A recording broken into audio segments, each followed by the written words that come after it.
Hey guys, I'm Ivory. So today I'm going to be doing the $1,000 Sephora fantasy basket tag. I don't think I was actually tagged by anyone, but you know, I'm coming to the party uninvited. I also don't know who started it. I've seen it from a bunch of different people. So if you know who originally started it, please let me know so that I can properly credit them in my description box. So basically the tag is, if you had $1,000 to burn, what would you spend at Sephora? Most, I would say like 99% of these products I have not tried. So if you have tried them and you have a specific opinion, please let me know, because I might actually buy a couple of these, not all of these, because I had this conversation with my husband. I was like, hypothetically, how mad would you be if I spent $1,000 on makeup? And Steve's like, I'd be pretty mad. Yeah, but like how mad? Like on a scale from 1 to 10. Yeah, I'm gonna say 10. So that in mind, we're not dropping a full G on makeup, but some of these I really am considering purchasing. So if you have a good or bad experience with something that I have mentioned, please let me know. But before we get into the video, be sure to subscribe if you haven't already. I try to post new videos every single week. And also be sure to follow me on my social media. Everything is _ivorypcherry. Okay, so the order of this is, when I was looking through everything, I really just started off with what I really wanted to try. And then when I realized I still had money left over, I would go over again. It's not like foundation is all in one category right now, and like eyeshadow palettes or concealers. If anything, the order is what I really want to try versus like it would be nice to have, but it's not that important to me. So the first thing I want to try, and also I just want to say this is the sample size of it. For a few of them, I chose the sample size of the product. That way it's cheaper and then I could spend more money. But the first thing is the Born This Way concealer. I have tried the foundation and I really liked it. I hear really good things about the concealer. I never got around to it because I'm currently pretty happy and I can work with what I already have. But when I see people apply it, it's just so full coverage. And like I said, I was a fan of the foundation version of this. And seeing as I see so many rave reviews about this concealer, I just always really wanted to try it. The next product is the Charlotte Tilbury Airbrush Flawless Finish Powder. Jaclyn Hill, along with many other people, are a big reason why I want to try this. I know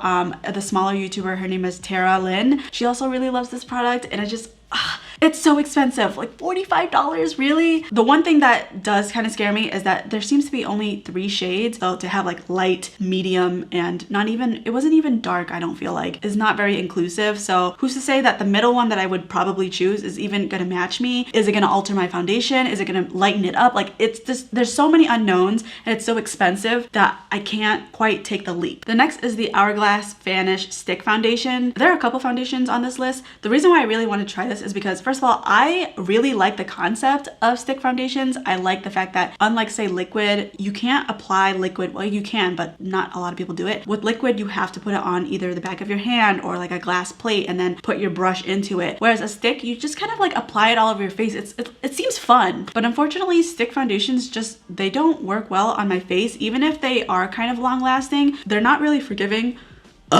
Excuse me.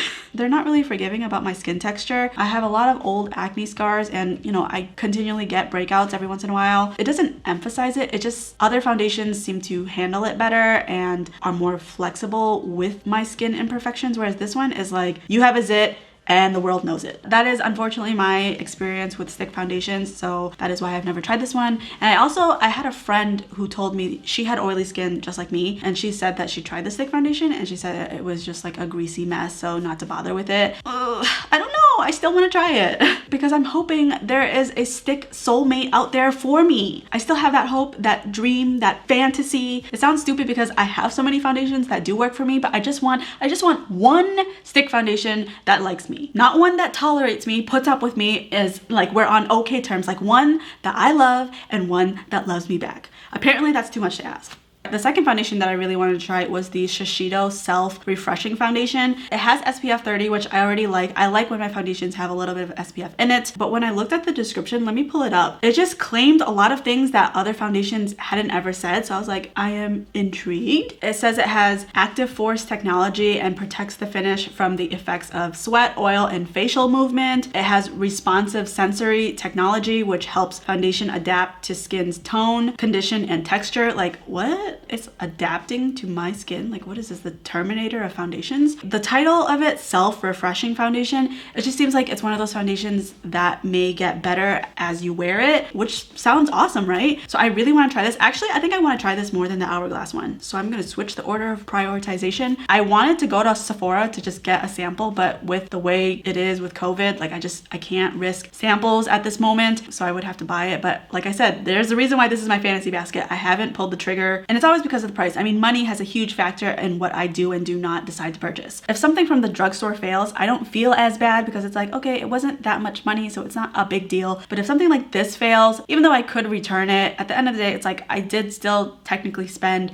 you know, $47 on a foundation that ended up sucking. And that, I don't know, it's just more of a bummer versus a drugstore foundation for me. The next one is an eyeshadow palette. It is the Natasha Denona Bronze Eyeshadow Palette. I believe it's the newest one she came out with. Again, I hear overall really good things about her, especially when it comes to eyeshadows. A lot of people say like you notice the difference in quality with her price point. Originally, I was looking for an eyeshadow palette that would complement the collection I currently have, but then I ended up being like, well, then in that case, I don't want any of these eyeshadow palettes because they either look like what I already have or they don't complement it enough to me to be like, yes, this is what I need. It goes really well with this, or it's something that I don't have that would be a nice addition. It wasn't anything like that. So the mindset that I had was if I didn't have any eyeshadow palette, what would I get? And the bronze eyeshadow palette seemed like a no-brainer to me. One, because I've always wanted to try Natasha Denona, but two, because the bronze eyeshadow palette, it's right up my alley. It's all neutral colors, bronze, browns, really warm colors, perfect for all year round. They're colors that I'm really comfortable with and I feel like are a good basis if I added more eyeshadow palettes if I didn't have the collection I already have. So that's why I chose this one. But like I said, it's freaking $65 and some of them are way more expensive. They're like in the $100 range, which I can't even wrap my mind around that. I doubt I'll ever buy any of her palettes just because I really have no interest in eyeshadow palettes anymore anyways. I'm really happy with what I have so far. Anything else that I add would seem redundant. Okay, so the next thing is, it's still in the eye category. I really wanted to try the Huda Beauty double-ended liquid eyeshadows. One side of it is matte and then the other side is a metallic shimmer foil situation. When she first came out with them, I really wanted to try them. But for me, just that one product, even though it has two shades, for $25,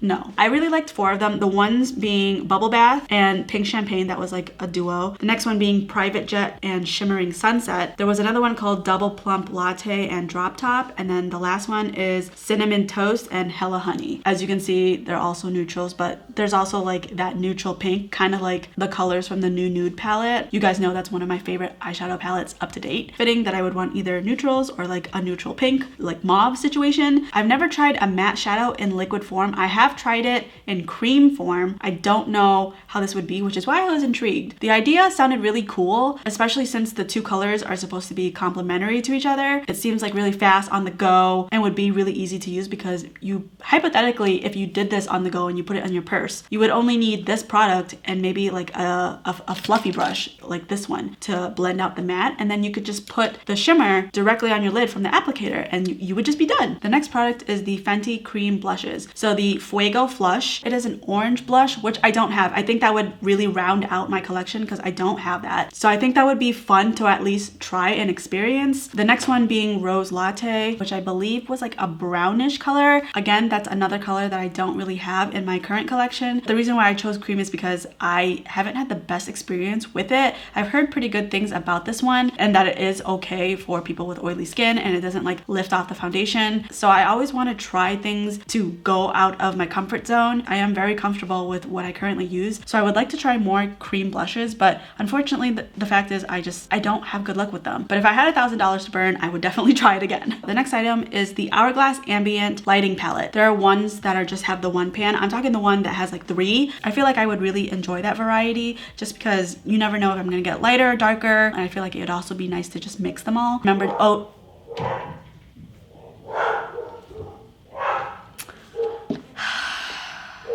Again, Jaclyn Hill is a big reason why I wanted to try this. I remember OG Jaclyn when she was like really in depth with the tutorials. I remember the exact video too. It was the bridal tutorial. And since then, this is a product that I still see her continually use even today in her current videos. I feel like she really brought it to light, but everyone else that has used it really loves it. It sounds exactly like what I want in a highlighter. It's glowy, but it's subtle, and it's, you know, just like a lit from within type of look. That's exactly what I want. And I feel like also because it is so subdued, at least from what I've seen when people use it, if I'm wearing a really matte foundation or something and I kind of just want to like juice it up or something, this might be something to add all over the face, and it will make it look more natural without me looking greasy. But this is one of those products where I feel like maybe I'm not quite worthy of it yet. Like maybe I'm not wealthy enough for it, but when I do get it, my credit score is going to go up by like 15 points. But until then, I just gotta make do with what I currently have. All right, so the next product is the Glow Recipe Sleeping Mask. So the first thing that I really liked about it is the color. Pink is my favorite color, and just by the look of it, not that I've ever touched it, but it looks like slime to me, which I don't know,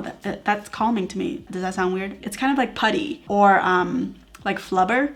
You know, I don't know why I would want flubber on my face, but I do. I really don't have an elaborate nighttime routine, but really it's just like take off your makeup as best you can and then use a cleanser, acne product, moisturize. Like it's really not that deep. Sometimes I add a little bit of Vaseline if it's like an extra dry night, but like some people like do like the eye cream, the mask. Should I be doing that? I don't know. But if I wanted to do more before bedtime, this is something that I would really want to add just to see if it actually helps with anything. And the next product is also skincare. It is the Glam Glow Stimulating and Exfoliating Mask. It's one thing to spend more money on, say, like makeup, because you can see it on your face. You can tell and feel the quality difference right away versus drugstore. Skincare, it's like you might not see it right away and you don't know if it's actually doing anything because you see yourself every single day. So you're like, am I spending all this money and it's actually doing anything? Or like if I spent a smaller amount of money at the drugstore, it would do the exact same thing. Like it's so hard to know. But what I really liked about this one is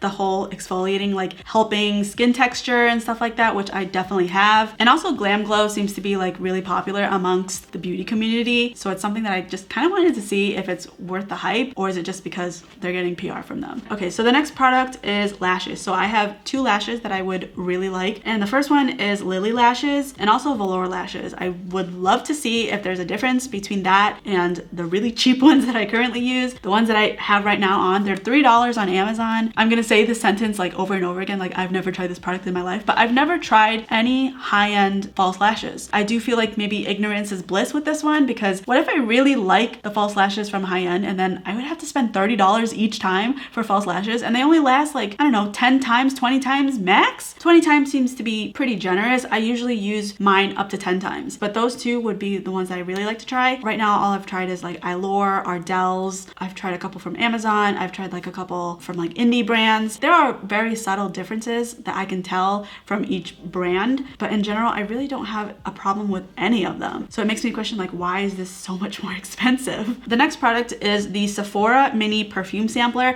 I actually gifted my best friend this like a couple Christmases ago, and I actually really wanted it for myself because what's really awesome is you can take one of those sample bottles that you really like, go back to Sephora, and they will give you a full-size one or like a travel size one of those. I haven't changed up my scent in years, so this would be a really great way for me to try a bunch of different things and like see how it mixes with like my body chemistry, and I think the value is pretty good for what you're getting. So the next product is skincare again. Like I said, it's an order of like what I really want versus like what is nice to have but not super important. But the next product is the Glam Glow and Barbie Super Mud Clearing Instant Treatment Mask. Again, it is pink, my favorite color, but the claims are that it would help with acne, which obviously I'm all for. So it sounds like it's really catered towards my skin type. The next product, actually it should be ranked higher than that mask that I just named, but it is the Tatcha Bestseller Set. It has all 4 products that I've always wanted to try from them. The Silk Canvas Primer, very hyped up, and I still want to know if it's actually worth it. The next one was like a deep cleanser to help remove your makeup, I believe, or maybe just to help with your skin. I'm not totally sure, but that is something that I was really interested in because I am interested in Tatcha skincare. The next one was the Tatcha Luminous Spray. Out of that entire bundle, I think that would be what I'm least excited about because I feel like with my skin type and adding that spray all over my makeup, it would just either make it really greasy or it would just break down the makeup on my skin. I don't know. I'm interested in it, but it's the least interesting from that set. And the last thing was the water cream. People say it's like really lightweight and it absorbs into the face right away. It sounds a lot like the Neutrogena moisturizer that I had. It was a white bottle with a pink label that said combination to oily skin, and that one was very liquidy and it dissolved into my face right away. I have a feeling it was similar to that, which is why I was really interested in that, because the Neutrogena one, that specific bottle, is my favorite moisturizer to date. Granted, I haven't tried a bunch, but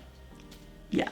The next product is the Dior Air Flash Spray Foundation. It seems really gimmicky to me, but the comments and the reviews on that one are really surprising. A lot of people say like, you don't need a lot of product and it's full coverage and it feels so lightweight. Again, it's something that would go directly from the bottle to your face. I've seen Patrick Starr use it. He seems to really love the foundation, and in general, a lot of the foundations that Patrick Starr likes, I really like. But the one thing about it is with spray foundations, I just don't know how it would cling on to my acne and just my texture in general. So the next product is the Living Proof dry shampoo. I love dry shampoo. Every single person that's like, oh, I have to shower every single day, the first thing I say is you need dry shampoo in your life. I was the type of person who used to feel like I had to shower every single day, and then the days that I didn't, my hair was just so greasy, and you almost have to force yourself to overcome that, because if you just give in to your hair being greasy, you're not going to be able to break your shower cycle of washing every single day. I still wash my body every single day, but my hair I wash twice a week, and I have dry shampoo to thank for that. On Sephora, they sell the sample size, which is $14,